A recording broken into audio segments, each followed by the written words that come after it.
श्री माताजींनी आपल्याला शिकवलं करता करतो का बरं?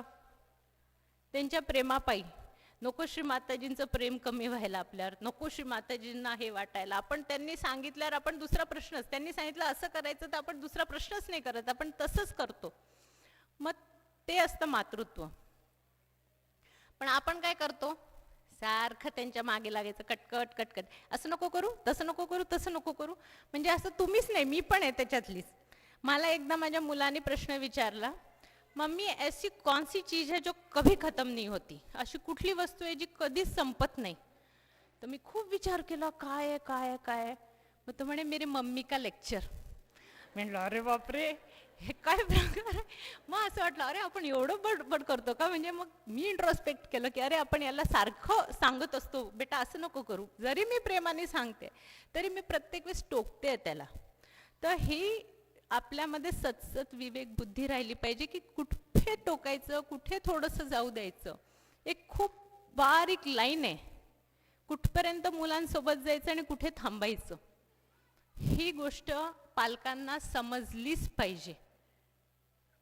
आता दोन प्रकारच्या आया असतात. काही आया असतात की ते खूप अटॅच असतात, इतके चिपकलेले असतात त्या मुलांना. कुठे गेला रे, बसला का नाही, खाल्लं का नाही, उठला का नाही. त्या पूजेत सुद्धा त्यांचं चित्त नसतं.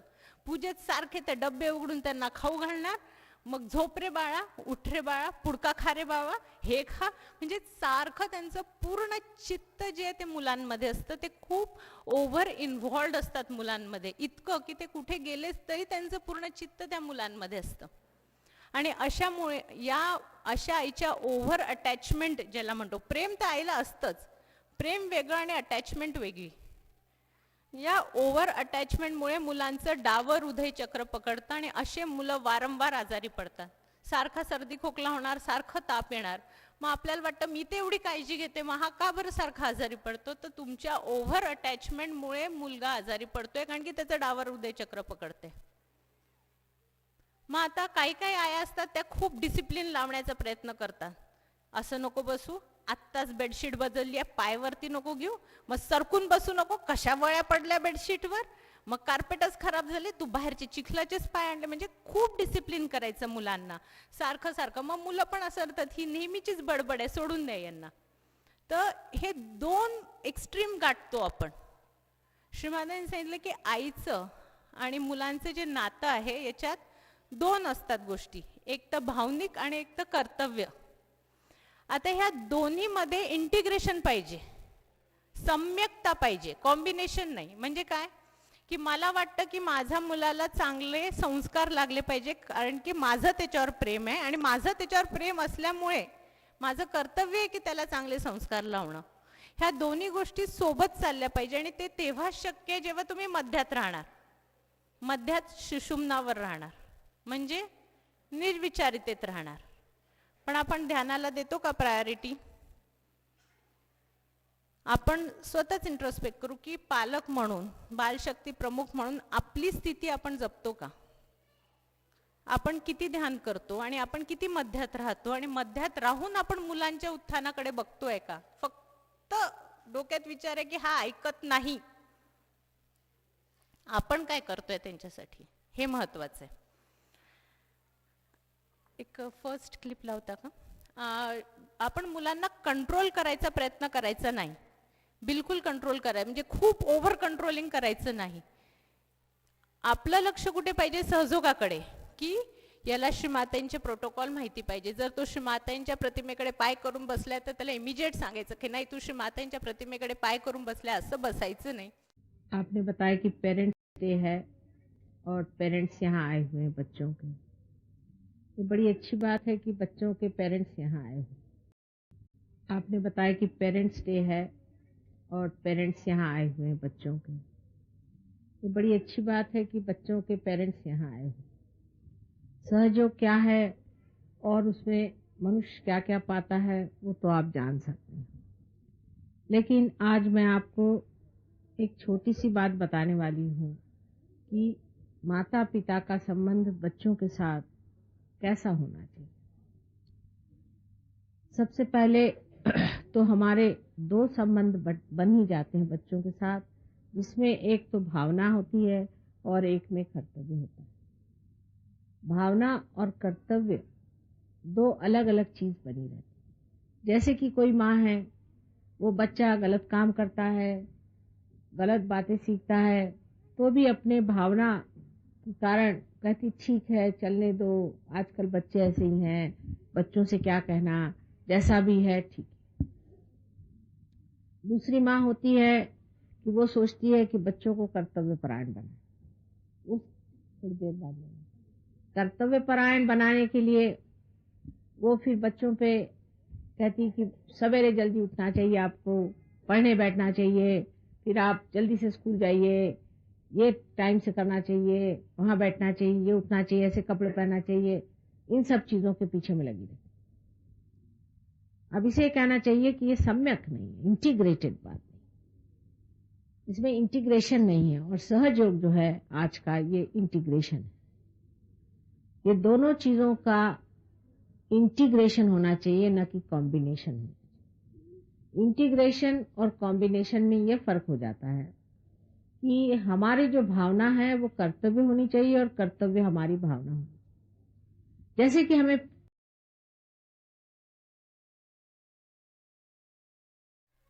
जय श्री माताजी.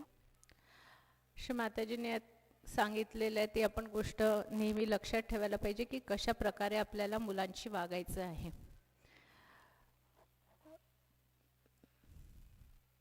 आता बऱ्याच वेळा मुलं अस्थिर असतात, स्थिर बसत नाही, व्यवस्थित वागत नाही.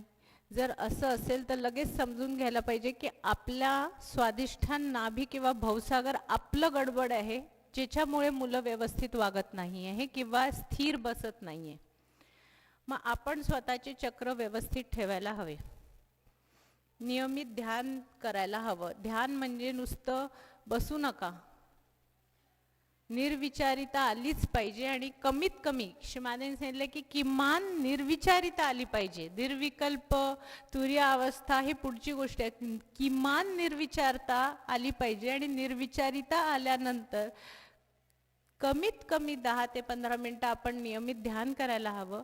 आपले चक्र काय लागतात आहे ते पाहून त्यांना नुसतं असं असं असं करून लगेच उठायचं नाही, ते चक्र स्वच्छ करायचे. त्याच्यासाठी आपल्याला श्री माताजींनी इतक्या ट्रीटमेंट सांगितले.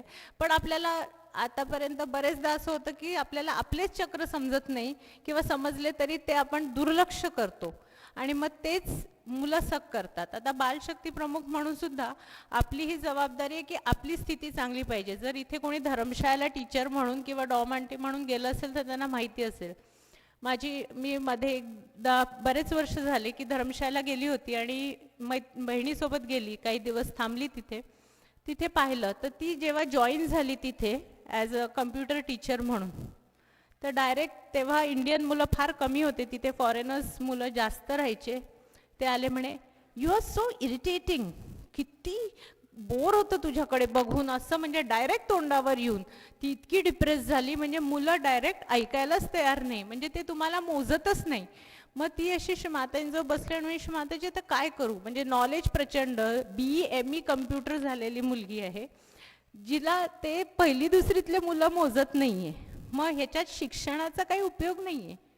मग श्रीमाताजींजवळ बसल्यानंतर श्रीमातांनी तिला इंडिकेशन दिलं की तुला 4 वाजताचं ध्यान करावं लागेल. तिथे कलेक्टिव्ह मुलांचं मेडिटेशन 5:30-6ला होत असतं. त्याच्या आधी टीचर लोक 4 वाजता उठून ध्यान करतात. 4 ते 5 ध्यान केल्यानंतर ते मुलांचं ध्यान सुरू होतं. आणि ज्या क्षणी तिने हे ध्यान करायला सुरू केलं, मुलं ऑटोमॅटिकली तिचं ऐकायला लागले. म्हणजे काय तर बालशक्ती प्रमुख म्हणून जर आपला प्रभाव मुलांवर पडला पाहिजे की आपली मुलं आहेत, माझ्या सेंटरची मुले आहेत, ह्या मुलांची इन्व्हॉल्वमेंट वाढायला पाहिजे. याच्यासाठी आपल्याला ध्यान वाढवावं लागणार आहे. आता बरेच वेळा असं होतं, म्हणजे मला प्रत्येक सेंटरचं नाही म्हणायचंय, पण इन जनरल बालशक्ती प्रमुख देखील बालशक्ती सेंटरला थोडंसं साईड ट्रॅक करतात. जसं जागा नाहीये, मुलं नाहीये, आज माझं जमत नाहीये, आज माझं काही जमत नाही, तू घेऊन घे बालशक्ती सेंटर. मग ती येते वेळेवर धावधूप करत, 6:30चं सेंटर 7चं सेंटर सुरू होतं 15-20 मिनिटांनी. मग 10 मिनिटं ध्यान घेऊन घ्यायचं आणि मग काहीतरी वेगळीच ॲक्टिव्हिटी घ्यायची. अरे पण जर आई वडिलांना दिसतंय की या सेंटरच्या माध्यमानंतर, या सेंटरच्या झाल्यानंतर माझ्या मुलांमध्ये काहीच फरक नाही, तर पालक का बरं पाठवतील आपल्या मुलांना सेंटरवर आवर्जून? का बरं पाठवतील? हार्डली 10-8 मुलं असतात कधी कधी काही काही बालशक्ती सेंटर. का पाठवतील? त्यांना आउटकमच दिसत नाहीये. आपण जर सिरियसली त्या बालशक्ती सेंटरला घेतलं तरच पालक सिरियसली घेतील ना. त्यांना वाटेल त्यापेक्षा आपल्याजवळ बसवलेलं बरं. असं नको व्हायला. बालशक्ती प्रमुखचं हे कामच आहे की मी आज सेंटर कसं, आता समजा तुम्हाला तुमच्यापैकी कोणाला सांगितलं की आज तुम्हाला ही जिल्हा पूजा कंडक्ट करायची आहे किंवा या तारखेला, तुम्ही काय कराल? 8 दिवसापासून प्रॅक्टिस करणार, लिहून काढणार काय प्रार्थना घ्यायची आहे, कसं घ्यायचं आहे. आणि मग बालशक्ती सेंटर घेताना लगेच 5 मिनिटापूर्वी तुम्ही दुसऱ्या लेडीजला सांगता की तू सेंटर घे आज. तिची काही तयारी नाही, तिची काही स्थिती नाही, तिचे काही चक्र नाही व्यवस्थित, आणि ती जर सेंटर घेणार तर ते मुलं कसे क्लिअर राहणार आहे? तर हे प्रत्येक बालशक्ती सेंटर प्रमुखची जबाबदारी आहे की आपली आध्यात्मिक स्थिती स्ट्रॉंग करायची. दुसरी गोष्ट जी पंढरपूरची पूजा दादा बोलले 1984, स्लेव्हरी ऑफ सेल्फिशनेस. म्हणजे माझंच उदाहरण सांगते. मला मध्ये एक कॉल आला होता की ताई तुम्ही इथे सेमिनारला येता का? दिल्लीचा का कुठला तरी होता. मी ड्युटीवरच चालली होती. मी माझ्या मिस्टरांना म्हटलं की अहो ते मी काही जात नाही. तर म्हणे का जात नाही? सुट्टी नाही मिळत आहे का? म्हटलं नाही, सुट्टी होते ॲडजस्ट, पण खूप दगदग होऊन जाईल ना. म्हटलं जाणं येणं, आत्ताच मी इथे जाऊन आली. तर ते म्हणे की आपण कशी आपली सोय बघतो, मी माझ्या आरामाचं बघितलं की नाही मी गेली तर माझा आराम होणार नाही, दगदग होईल. दिस इज स्लेव्हरी ऑफ सेल्फिशनेस. म्हणजे मी सेल्फिश झाली की नाही माझी दगदग होईल, मग मी कशाला तिथे जाऊ, जबकी माझ्यासाठी सगळे कंडिशन्स चांगले आहेत तरी पण मी जात नाही, कारण की मी सेल्फिश, मी स्वतःचं बघितलं. तर जर आपण हे असं स्वतःचं बघत गेलं तर आपण कशासाठी हे पद स्वीकारलं आहे? बालशक्ती प्रमुख म्हणून जी आपल्याला पद श्रीमाताजींनी दिले आहे हे खूप मोठं आहे. नुसतं पूजेमध्ये येऊन काम करायला किंवा मी कमिटी मेंबर आहे किंवा मी या पदावर आहे याच्यासाठी नाही आहे. ही खूप खूप खूप मोठी जबाबदारी आहे. जर तुमच्या सेंटरमध्ये 15 मुलं आहेत आणि त्या 15 मुलांचं जर तुम्ही स्ट्रॉंग 3 महिन्यात उत्थान करण्याचे माध्यम बनले आहेत ना, तर त्याचे ब्लेसिंग्स तुम्हाला आयुष्यभर मिळतील आणि तुमच्या मुलांना सुद्धा मिळतील. याचं उदाहरण म्हणजे आता पुण्यातले लोक जे असतील त्यांना कदाचित माहिती असेल, श्रीमातांची एक पूजा झाली होती आणि झोप नाही येत ना कोणाला. पूजा झाली होती आणि त्या पूजेमध्ये मी नाव नाही घेत आता, ते हॉटेलचे लोक आहेत, ते म्हणजे चांगले सहयोगी आहेत आणि श्रीमंत आहेत. तर त्या लोकांनी पूर्ण कॅटरिंग आणि सगळं प्रोव्हाइड केलं त्या पूजेच्या सेमिनारमध्ये, सगळं फ्री ऑफ कॉस्ट. आणि सगळं दिल्यानंतर मग सगळं झाल्यानंतर श्रीमाताजी म्हणणी बोललेत त्यांच्याशी आणि श्रीमाताजींनी त्यांना खूप गिफ्ट्स दिले. म्हणजे कुकिंग सेट्स दिलेत, डिनर सेट्स दिलेत, किचनच्या खूप वस्तू दिल्या. आणि नंतर मग एक जे जुने काका होते त्याने, श्रीमाताजी तुम्ही यांना इतक्या वस्तू दिल्या? श्रीमाताजी म्हणे की त्यांनी भौतिकतेत काम केलं ना म्हणे, म्हणून मी त्यांना भौतिक वस्तूच दिल्या. म्हणजे तुम्ही कोणत्या इंटेन्शननी काम करताय हे सुद्धा आदिशक्तीला समजत असतं बरं का, की मी या पदावर आहे आणि माझ्या डोक्यावर स्मिताताई बसल्या म्हणून मला काम करायचंय. त्यांनी सांगितलं 8 बायका आणायच्या तर मला 8 बायका आणावंच लागेल कसंही करून. तर ती पण भावना त्यांच्यापर्यंत पोहोचते बरं का. किंवा मला सांगितलं की हे फोटो काढून पाठवायचे आहे, मग मी कुठले तरी फोटो काढून पाठवले एकदाचे, ते पण भावना आदिशक्तीपर्यंत पोहोचते. म्हणजे हे माझ्याबद्दल पण आहे. हां, मी इथे येऊन उभी राहते कारण की मला असं कोणीतरी म्हटलंय. सगळं कळतं त्यांना, अगदी छोट्या छोट्या गोष्टी कळतात. म्हणजे त्यांनी सगळं फ्री केलं पण त्यांना कोणत्या भावनेने केलं हे श्रीमाताजींना माहित होतं आणि श्रीमाताजींनी त्यांना तीच भौतिकता गिफ्ट केली. मग आपल्याला भौतिकता पाहिजे की श्रीमाताजींचे आशीर्वाद पाहिजे, आणि हे 3 वर्ष आयुष्यातले पुन्हा वापस मिळणार नाहीये. जे पण बालशक्ती प्रमुख म्हणून नेमल्या गेले आहेत हे 3 वर्ष आयुष्यातले वापस मिळणार नाही. आणि जेव्हा आपण जाऊ ना तेव्हा आपल्याला याचा हिशोब द्यावा लागणार आहे प्रत्येकाला. माझे मुलं आहेत, मग माझ्या घरी हा प्रॉब्लेम आहे त्याच्यामुळे मी करू शकत नाही आहे, माझ्याकडे तो प्रॉब्लेम आहे म्हणून मी करू शकत नाही आहे, हे असे काहीच उत्तरवरती ऐकल्या जाणार नाही आहेत. त्याच्यामुळे आपली ही जबाबदारी आहे की हे जे काही मुलं आहेत बालशक्ती सेंटरचे यांचं उत्थान झालंच पाहिजे. आणि हे उत्तम सहयोगी जर पुढे जाऊन बनले, विचार करा जर 15 मुलं तुमच्या सेंटरचे खूप सुंदर सहयोगी बनले तर ते किती सहयोग वाढवतील आणि 15 फॅमिलीज सहयोगात स्थिर होतील 3 वर्षाच्या तुमच्या मेहनतीने. ही खूप मोठी गोष्ट आहे. तर ही गोष्ट आपण आपल्या डोक्यात फिक्स करायला पाहिजे. मग आता हे कसं करता येईल, तर तुम्ही जेव्हा सेंटर घेतात, एखादा मुलगा अस्थिर बसतोय, तुम्ही लगेच त्याचे चक्र बघता का? आपण फक्त बघतो हा मुलगा ना कधीच स्थिर बसत नाही, सगळ्यांना डिस्टर्ब करतो, अरे पण त्याचा काहीतरी प्रॉब्लेम आहे म्हणून तो अस्थिर बसतोय. त्याचे चक्र बघा, चक्र बघा, श्रीमातेंना प्रे करा आणि त्याच्या आईवडिलांशी कॉन्टॅक्ट करा की याचं थोडंसं हे चक्र लागतंय, तर तुम्ही अशा अशा पद्धतीने 7 दिवस हे चक्र क्लिअर करा. लगेच पुढच्या सेंटरला तुम्हाला त्याचा रिझल्ट मिळेल. डिप्लोमॅटिकली सांगा, श्रीमाताईंना प्रार्थना करून, नाही आई वडिलांना राग येणार, कारण की त्यांच्या मुलांसाठी तुम्ही सांगतात आहे, ही खूप मोठी गोष्ट आहे. पण आपल्याला त्याच्यासाठी चक्र कळायला हवे ना, नाही तर आपल्यालाच कळत नाही तर आपण त्या मुलांचे चक्र कसे बघणार? आणि ते तेव्हाच कळतील जेव्हा आपण ध्यान करून आणि रेग्युलरली मेडिटेट आणि फुटसोक करून पहाटेचं ध्यान करून सेंटरला जाऊ आणि हृदयापासून ते सेंटर करू. हे खूप खूप खूप गरजेचं आहे. कदाचित तुम्हाला माझा राग येत असेल, पण म्हणजे काही चुका मी पण केल्या आहेत आणि माझी इच्छा आहे की ते समोरच्याने कोणी ती संधी घालवायला नको. आता स्मिताताई का बरं इतके जीव ओतून काम करते? कारण की त्यांना माहिती आहे की हे 3 वर्ष आपल्या हातात आहे आणि आपल्याला ते काम करायचे आहे. हे परमेश्वरी काम पुन्हा कधी मिळेल आपल्याला माहिती नाहीये. आणि श्री माताजींनी एवढ्या हजारो लोकांमध्ये तुम्हालाच निवडलंय, म्हणजे काहीतरी तर विचार करून निवडलंय ना त्यांनी. पण मग आपण जर त्यांच्या याच्यात उतरू नाही शकलो तर मग काही उपयोग नाही होणार याचा. आता पुढे म्हणजे काय, तर आई वडिलांना आपण कसं एज्युकेट करू शकतो याच्यासाठी. पहिले तर आहे की आई वडिलांनी नियमित मुलांकडून ध्यान करून घ्यायला पाहिजे. आपण काय करतो, मुलांचं मीठपाणी करवतो, ध्यान तो मोठ्या झाल्यावर करेलच ना. तो मोठा होतो पण तो काही ध्यान नाही करत. अगदी लहान असेपासून मुलांना सोबत ध्यानाला घेऊन बसा. दुसरं गोष्ट आपण काय चूक करतो, जा रे बैस रे ध्यान करायला, जा रे बस रे ध्यान करायला. त्याला काय माहिती ध्यान कसं करतात? त्याला नाही माहिती. तुम्ही घेऊन बसा. एक 8-10 वर्षापूर्वीची गोष्ट आहे. एकदा विश्वजित दादा घरी आले होते, विथ फॅमिली आले होते. आम्ही सकाळी उठली, माझं आवरून झालं होतं. दादाची मुलगी जी मोठी आहे थोरली ती उठली आणि दादा तिला घेऊन प्रॉपर ध्यानाला बसला आणि दादाने तिचं ध्यान घेतलं. त्या क्षणी मला असं जाणवलं की नाही, मुलांना कितीही मोठे झाले तरी तुम्ही घेऊन बसा, त्यांना ध्यानाच्या वेगळ्या वेगळ्या टेक्निक शिकवा. की आता काय करायचं, आता बॅलन्सिंग कर आणि कुंकाकडे बक्षी मातांच्या. आता काय करायचं, आज आपण असं ध्यान घेऊ, आज आपण, तुम्ही त्यांचं ध्यान घ्या. त्यांना नुसतं असं करून जा रे बाबा बस ध्यानाला, तो कधीच ध्यानाला बसणार नाही. आणि खूप रागून बसवलं ना तर ते हे खाजो, इकडे खाजो, डोळे उघडून बघ, मग हात तिरपे तारपे कर, काहीही ध्यान करणार नाहीये तो. आणि उगाच मी 10 मिनिटं बसलो एवढं सांगून तो उठून येईल तुमच्याजवळ. तुम्ही घेऊन बसा आणि हे गरजेचं आहे.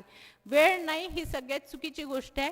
प्रत्येकाजवळ 10 मिनिटं 100% असतात मुलांसाठी. आणि हे जे काही आपण राडा करतोय हे मुलांसाठीच करतोय. जर एवढं सगळं करून आपण मुलांनाच 10 मिनिटं देऊ शकत नाहीये तर मग या सगळ्या गोष्टींना काहीच उपयोग नाहीये, शून्य होऊन जातात ते. सेकंडली, आता असं जाणवतंय की जे मुलं 12 वर्षाचे 13 वर्षाचे, ज्याला आपण ॲडोलेसन्स म्हणतो, ते मुलं सहयोग करायला बघतच नाही. म्हणजे जे मुलं म्युझिक टीममध्ये होते, जे मुलं लहानपणी सेंटर घ्यायचे, मीठपाण्याचे सेशन घ्यायचे, ते आता डायरेक्ट सेंटरलाच यायला नाही म्हणतात आहे. आणि आई वडील म्हणतात आम्ही त्यांना ध्यानाला बसा म्हटलं की ते बसत सुद्धा नाही. मग या कंडिशनमध्ये आपण काय करायला पाहिजे? असे आई वडील तुमच्याकडे अप्रोच होऊ शकतात आणि ते तेव्हाच अप्रोच होतील जेव्हा त्यांचा तुमच्यावरचा विश्वास वाढेल. तुमचा, त्या पालकांचा तुमच्यावर विश्वास वाढायला पाहिजे की नाही, ही बाई अशी आहे की ही मला मार्गदर्शन करू शकते आणि हिला विचारल्यानंतर मला काहीतरी पॉझिटिव्ह मिळणार आहे. मग आता याच्यासाठी काय करू शकतो आपण?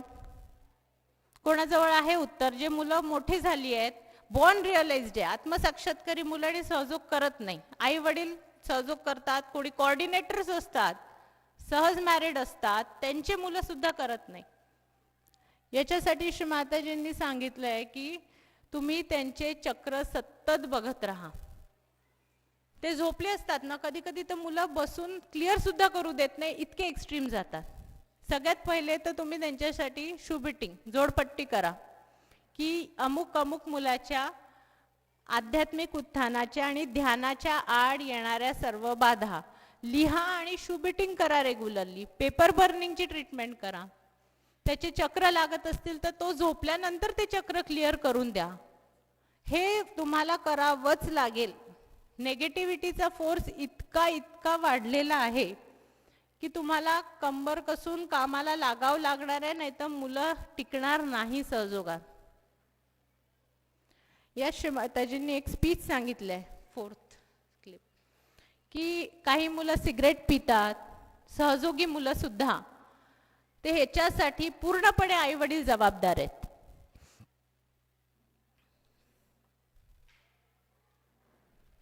हमारे आदर्शों से जोड़ती। लड़के हैं सिगरेट पीते हैं बचपन से, उनको बुरी आदतें लगती हैं, इसका कारण उनके माँ बाप और कोई नहीं। अगर लड़के बिगड़ते हैं तो माँ बाप उसके कारण। माँ बाप अगर उनके साथ रहें, उनके साथ घूमे फिरे, उनसे दोस्ती करें, उनसे इज्जत से पेश आए तो बच्चे नहीं बिगड़ते। अब ये दोनों चक्र जो हमारे अंदर हैं और माँ के दोष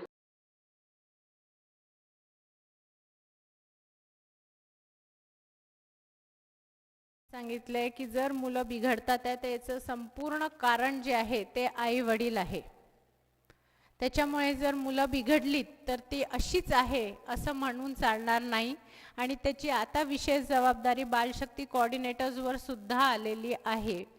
बालशक्ती प्रमुखांचं काम आहे की आता प्रत्येक मुलाचं, जितकी आपल्या जिल्ह्यात लहान मुलं आहे ते सेंटरपर्यंत पोहोचायलाच पाहिजे. जसं आपल्या घरी लग्न असल्यावर आपण काय करतो, प्रत्येकापर्यंत पत्रिका पोचली पाहिजे आणि जाऊन आपण इन्व्हिटेशन देतो. मग हे सेंटर हे आपल्या घरचं काम आहे, आपल्या आईचं काम आहे. प्रत्येकाने सेंटर, त्यांना काळजी नाही का त्यांच्या मुलांची, त्यांनी पाठवायला पाहिजे. तुमची जबाबदारी आहे की ते मुलं सेंटरपर्यंत पोहोचायला पाहिजे. त्यांच्या आईवडिलांपर्यंत तुम्ही पोहोचा. आणि इतके सारे वेगवेगळे टेक्निक्स दिलेत सेंटर घ्यायचे. एक फिक्स प्रोटोकॉल करा तुम्ही की नाही आपण असं 10 मिनिटं ध्यान करू, असं करू. आपली टीम फॉर्म करा लोकली. एवढी तर फ्रीडम ताईंनी तुम्हाला दिली आहे की तुमची टीम फॉर्म करा की आज तू महिन्यातून एक सेंटर एकीला जरी आलं तरी ते फिक्स व्यवस्थित घ्यायला पाहिजे. वेळेवर डिक्लेअर करू नका की आज मी नाही, आज तू नाही, मग आज काय तास कोणीच घेणार नाही, आज सेंटरच नाही होणार. हे असा प्रकार व्हायलाच नको असं मला वाटतं. आणि जर रेग्युलॅरिटी नसेल तर मग आई वडिलांचा इंटरेस्ट सुद्धा कमी होऊन जातो आणि ते मुलांना सेंटरला पाठवत नाहीत.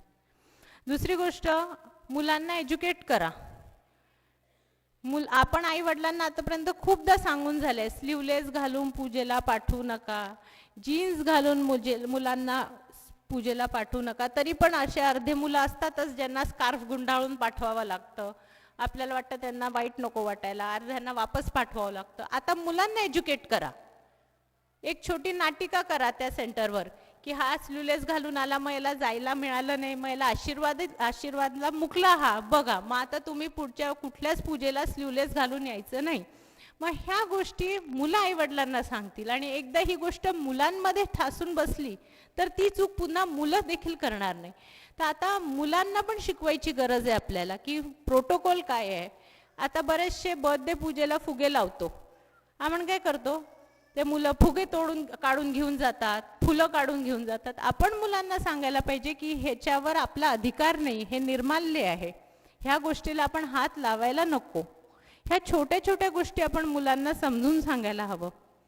ह्या गोष्टी बालशक्ती प्रमुखांसोबत आई वडिलांची सुद्धा जबाबदारी आहे आणि हे आई वडिलांपर्यंत हा मेसेज पोहोचवणं आपलं काम आहे. मग आता ते कशा पद्धतीने आपण करायचं हे आपण सगळ्यांनी स्वतः विचार करायला पाहिजे. दुसरी काही गोष्टी अशा असतात की मुलांसाठी आपण अजून वेगळं काय करू शकतो घरी. रेग्युलरली मुलांना ध्यान करायला लावा, प्रायोरिटी फिक्स करा.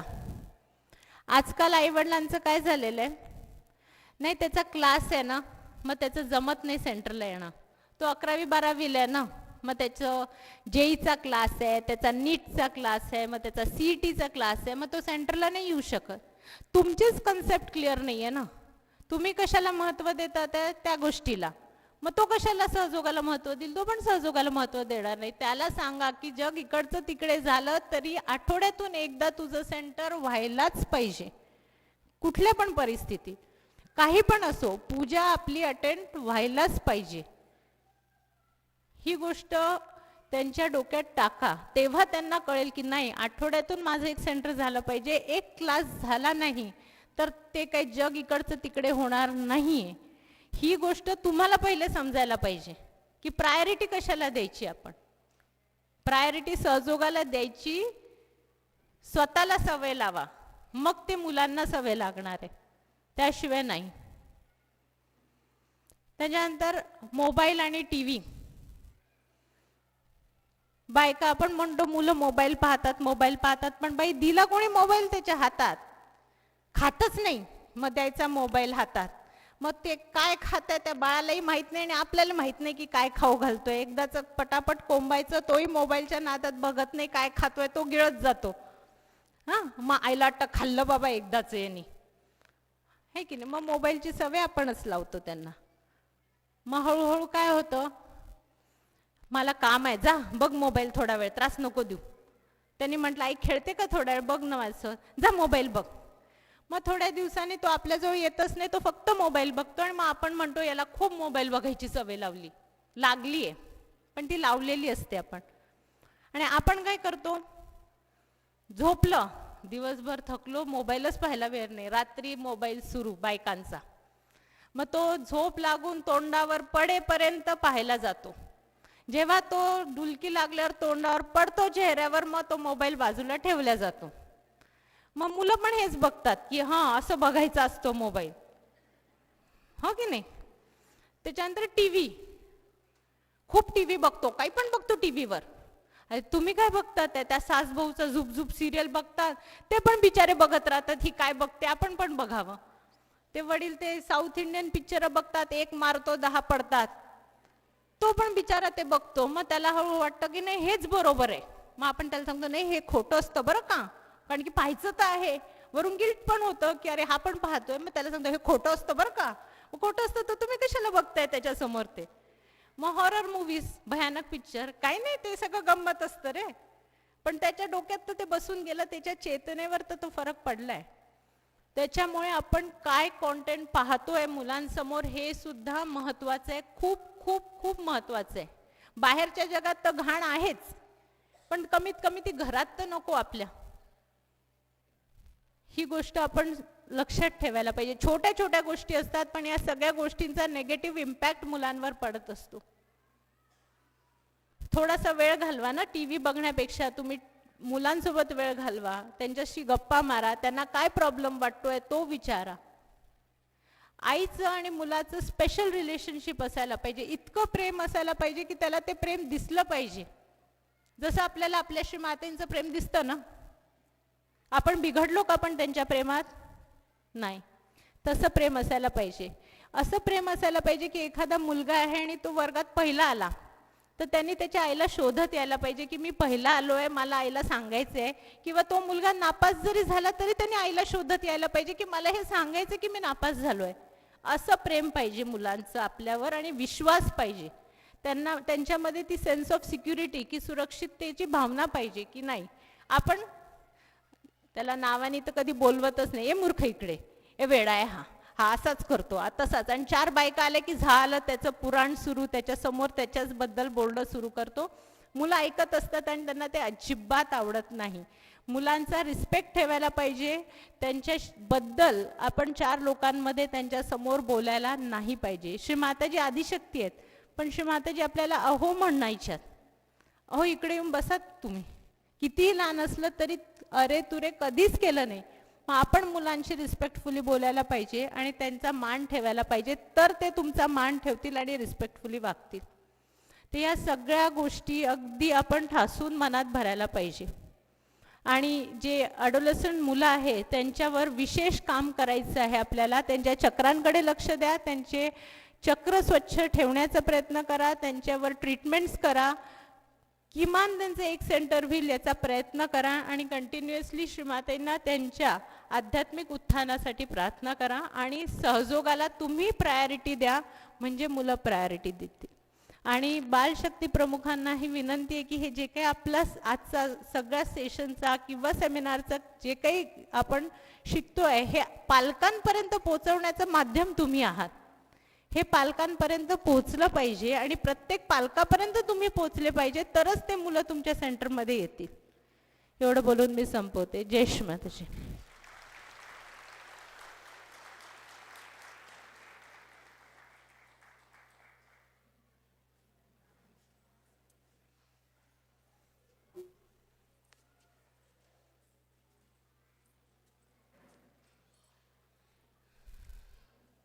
जय श्री माताजी.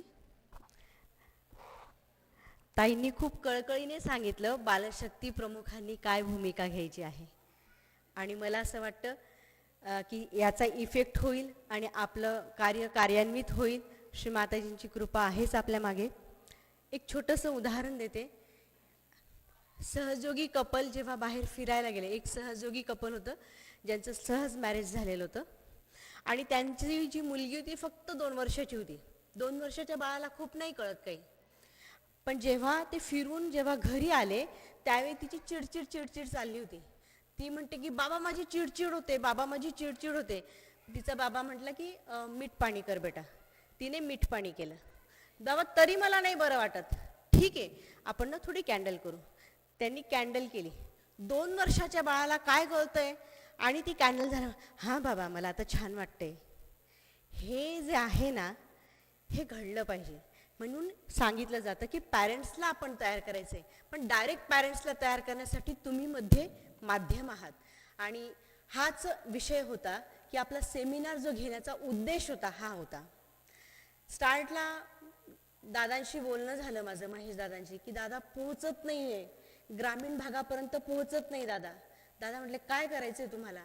म्हटलं दादा सेमिनार घेऊया, सगळ्यांपर्यंत पोहोचलं पाहिजे. आपल्याला जे म्हणायचं आहे ते सगळ्यांपर्यंत पोहोचलं पाहिजे, घेऊन टाका. आणि श्री माताजींच्या कृपेत श्री माताजींनी इतकं छान इन्स्ट्रुमेंट आपल्याला वरती दिलेलं आहे आणि त्यामुळे आपला हा सेमिनार अरेंज होऊ शकला आणि सगळ्यांपर्यंत आपल्याला पोहोचण्याचा हा प्रयत्न आहे. असे आपण पुन्हा नक्कीच सेमिनार घेऊया. आपण जेव्हा ऑनलाईन बालशक्तीचे सेंटर घेतो त्यावेळी सुद्धा आपण वेगवेगळे प्रयोग करणार आहोत, वेगवेगळ्या आपण ॲक्टिव्हिटी घेणार आहोत. त्यामुळे प्रत्येकाने मुलांना जोडण्याचा, पालकांना जोडण्याचा प्रयत्न करा. मोनालीताईंनी खूप सुंदर असं मार्गदर्शन केलं. थँक्यू. आपण चहाचा ब्रेक घ्यायचा आहे का की पुढचं सेशन घ्यायचं आहे? चहा ब्रेक घ्यायचा आहे? चहा ब्रेक नकोय? लास्ट पर्यंत माझं बोलणं ऐकायला आलं का? कारण मी थोडी साईडला होऊन बोलत होते. आलं ना ऐकायला? बरं, बाकीच्यांना चहा घ्यायचा आहे, तुम्हाला नाही घ्यायचा. बाकीच्यांना चहा घ्यायचा, पण मोजून 5 मिनिटात रिटर्न यायचे, कारण आपले खूप चांगले 2 सेशन आहेत अजून. आणि एका गेमबद्दल सुद्धा तुम्हाला माहिती सांगितली जाणार आहे. ताईंनी तर सांगितलं मुलांसोबत टाइम स्पेंड करा. कसा स्पेंड करा हे पण तुम्हाला समजणार आहे. त्यामुळे पटकन जायचं आणि पटकन चहा पिऊन परत यायचे. ठीक आहे? जय श्री माताजी.